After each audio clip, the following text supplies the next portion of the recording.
Abstract brainwaves, game genie in the beanie. We ain't on the same stage, leveled up. Other yellow hat guy here, back with another video. And let's talk some story time. Let's talk about the time I had a mouse in my house. I say mouse because this video was made some time ago and I haven't seen any other incidences that would indicate that there's mice, but you just never know. So, sans yellow hat, let's get right into it. So I'm out here. It's very important to cut your grass. It's something I'm neglecting most times, but had a situation here at the house. Last year, I thought I saw droppings of a mouse in the pantry, and I kind of just brushed it off like, hey, maybe that was from before, I got settled in the house, maybe the previous tenants. It was something that, I just didn't clean thoroughly and just put my stuff in there. No, mice, I had to learn their habits. They're not like they are on media, social media and cartoons, no. Mice are filthy.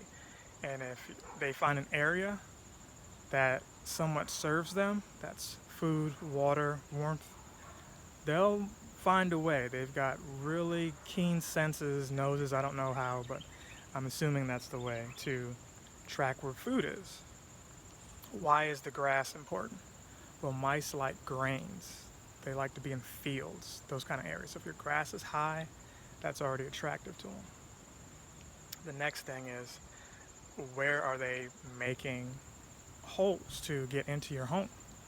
Usually along appliance lines and around brick where they can, find crevices. But none of that's over here on this side. What I'm going to show you is one of the areas outside where I saw that they were coming in here. And that area is right over here by the crawl space. Right over here in this part, I've got duct tape on it. Essentially, there was a hole there, and I had to put some caulk along the sides of it to keep any kind of mice from coming in there. So I think that's one of the ways they were getting in addition to getting in underneath the house. So, well, yeah, the crawl space is underneath, but what I'm saying is I think that they created a hole somewhere in the kitchen area. That's where they love to nest at. Anywhere where there's like an appliance, like a gas line or something like that. Lo and behold, I moved the oven, which I won't show you, but I moved that and there was all kinds of droppings back there. But what you need is some peppermint oil you need to clean, but that's not enough. You've got to get traps. So in this next clip, I'm going to show you the outcome of what happened. Nice situation I've had going on. I don't know if they were coming in from under the dishwasher here. Problem with my foundation over there.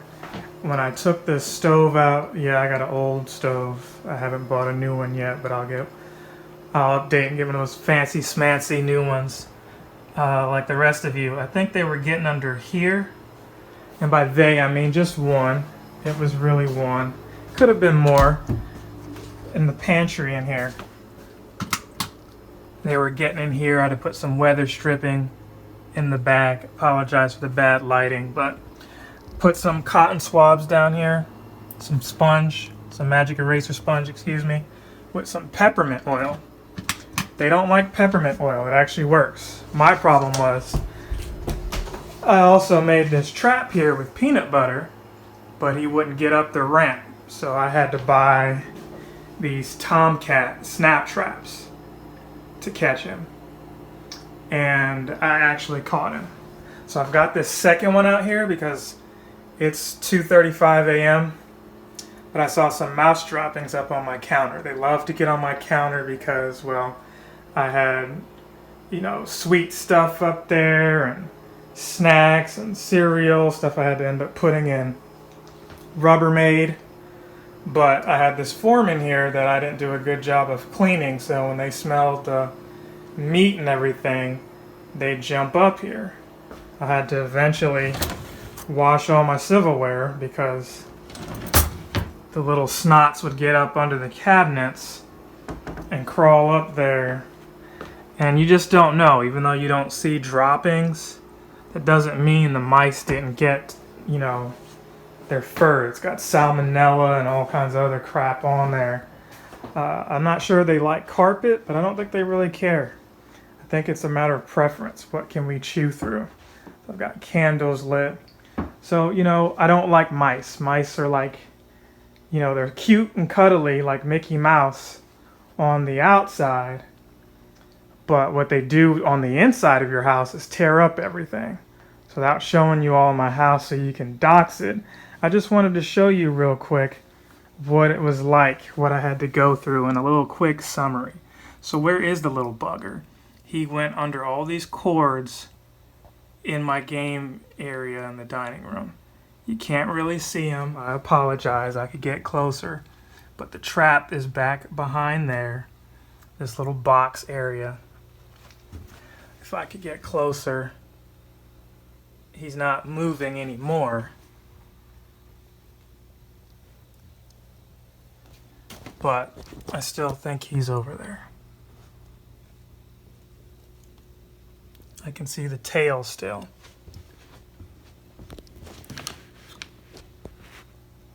Well, this is a bad job. I'm going to cut it here, and hopefully I can dispose of this thing in a humane way, if not a violent way, because I'm irritated.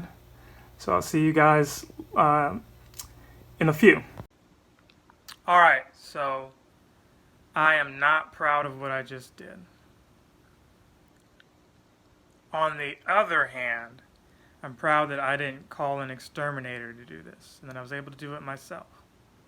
So, to recap, shaky phone aside, I've got my trusty grabber here.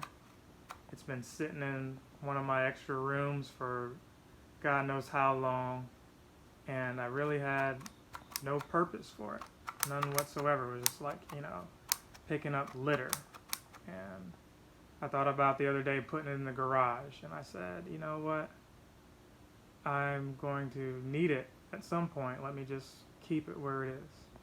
So you can see the mouse got behind my entertainment center with all these cords and everything.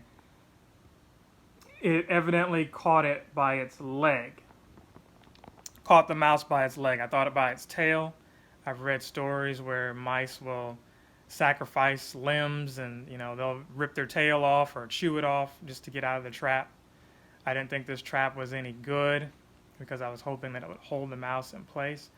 It actually caught the mouse, like I said, if I didn't say it already, on my countertop where I'd seen it before. I know people say, hey, find where the nest is. I think I sealed off all the entry points, which was under appliances, under the dishwasher, under the stove, mainly the stove. I had to get a shop vac to clean up droppings. And they say where there's one mouse, there's usually more, or there can be more. I don't know what to expect. I got this 2-pack from Walmart. They're reusable, so the first mouse, hopefully the only mouse, is no longer with us. With the combined efforts of the peppermint oil, the metal, scrubbing things that I cut up, and just cleaning up the kitchen, the droppings reduced exponentially to where today I only saw 2. Was hoping I didn't see any, but got the traps just in case because I cleaned up, and in the morning I saw a couple. So I was like, you know what? No. Let me go ahead and get these traps and see what they're worth, because my eyes are already not great, but I can see slight movement. You can tell when you're playing video games after LASIK surgery that they're never going to be, the same. It's good that you can still follow most things, but yeah, let me get back on topic. So the mouse is gone. I'm not going to show you the mouse itself because it's too graphic, but he's in this bucket here. But yeah, get some of those tomcat traps. I'll try to show a picture of that too, if I didn't already. I think I did. I think I showed that. I'm gonna wrap it up. It's late. I got some Mario Maker videos to do. But if you're not if you're not into any of those kinds of things and you're only here for the story time, I hope you enjoyed this one. I'm doing kind of home improvement DIYs right now. See you in the next one. Captain Sensation!